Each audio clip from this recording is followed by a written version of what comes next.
మీరు నాలాగా ఎగరాలి, నాలాగా గూళ్ళు కట్టాలి, నాలాగా ఆహారాన్ని సంపాదించుకోవాలి. కాబట్టి మీరు కూడా మీకు ఉన్నాయి కదా రెక్కలు, వాటితో ఎగరండి. పిల్లలు అంటాయి, అమ్మా ఎగరడం అంటే ఏంటి మాకు తెలీదు అంటే, మీకు రెక్కలు ఉన్నాయి కదా, లేత రెక్కలు, వాటిని అలా అలా అలా ఆడిస్తూ ఎగరాలి. అవునా? అయినా అమ్మా మాకెందుకు ఆ రెక్కలు ఆడించడము?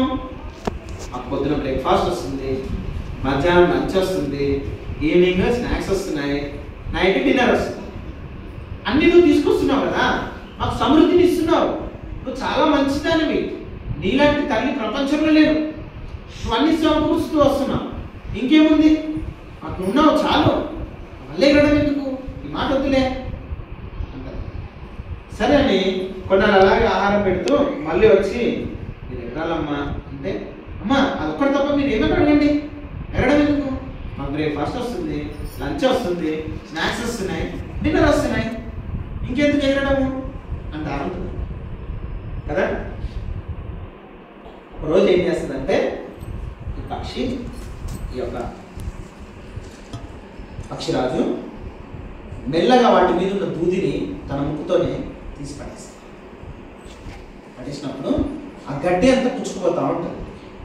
పుచ్చుకుపోతూ ఉంటే అబ్బా ఇన్నాళ్ళు కంఫర్టబుల్గా ఉంది, ఇప్పుడు ఏంటి ఇట్లా గడ్డి అంతా పుచ్చుకుపోతుంది అనుకుంటాను. సరేలే ఎట్లా అట్లా అడ్జస్ట్ చేసుకున్నాం. కొన్నాళ్ళు పోయిన తర్వాత మెల్లగా గడ్డిని కూడా తీసుకొస్తాయి. అప్పుడు ఆ ముళ్ళులు బట్టలో నుండి పైకి వెళ్తాయి. ఆ ముళ్ళులు అలా అలా పుచ్చుకుంటుంటే రెక్కలు వెంటనే తీసి అలా అలా కొట్టుకుంటా ఉంటాయంట.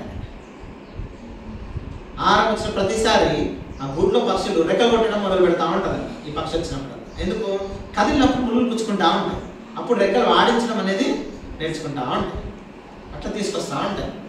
తీసుకొచ్చినా కూడా ఆశ నాలా ఎగరాలి, అమ్మ అన్నీ తీసావు కదా, ముళ్ళులు గుచ్చుకున్నా సరే నువ్వు మాతో ఆ మాట చెప్పవు.